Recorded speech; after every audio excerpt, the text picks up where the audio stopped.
Вооруженные силы Российской Федерации продолжают проведение специальной военной операции на Украине. В течение ночи высокоточными ракетами воздушного базирования уничтожен крупный склад боеприпасов украинских вооруженных сил в районе населенного пункта Новомосковск Днепропетровской области.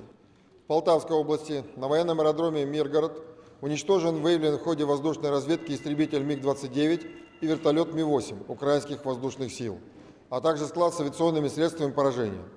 Российскими средствами противовоздушной обороны сбито в воздухе 4 украинских беспилотных летательных аппарата в районах населенных пунктов Белогорка, Красногоровка и Крутая Балка. Оперативно-тактическая авиация воздушно-космических сил России и ракетными войсками поражены 85 военных объектов Украины.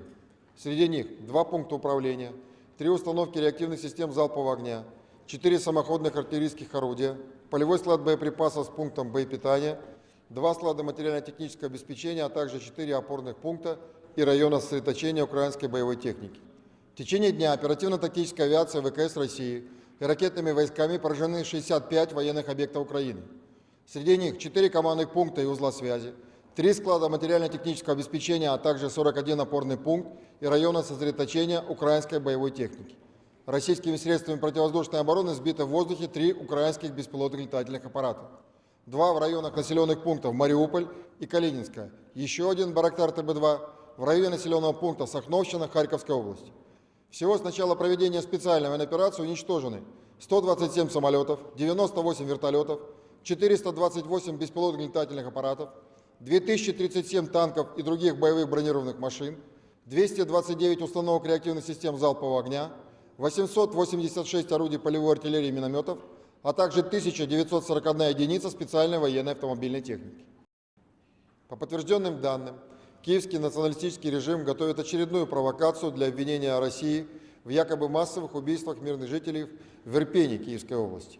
Обращаю внимание, что подразделения российских вооруженных сил покинули данный населенный пункт более недели назад.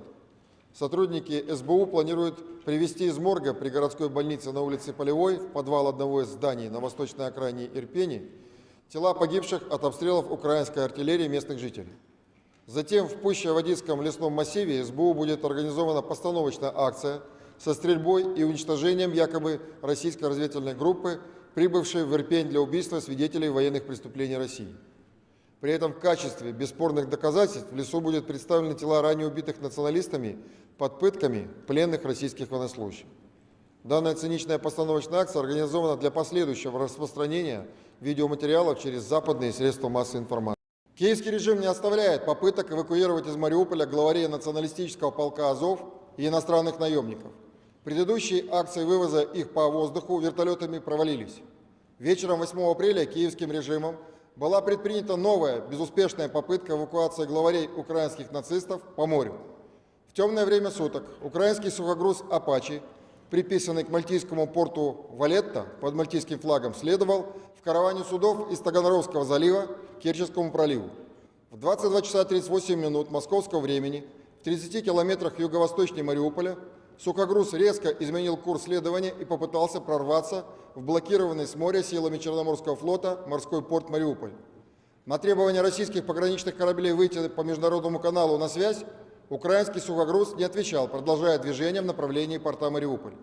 Предупредительная артиллерийская стрельба, выполненная 2 пограничными сторожевыми кораблями по курсу движения судна, не привела к изменению курса и замедлению скорости движения сухогруза.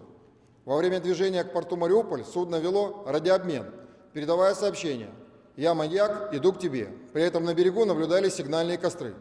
Для блокирования движения судна-нарушителя с 22 часов 53 минут до 23 часов 30 минут кораблем Черноморского флота и пограничными сторожевыми кораблями по сухогрузу «Апачи» был открыт артиллерийский огонь. В результате прямого попадания на судне произошло возгорание в кормовой части судна. После этого украинский сухогруз лег в дрейф, экипаж вышел на связь с пограничными кораблями с просьбой прекратить огонь и подтвердил готовность выполнять все требования российских моряков. В результате огневого воздействия пострадавших среди членов экипажа на судне нет. Силами судовой команды возгорание потушено самостоятельно.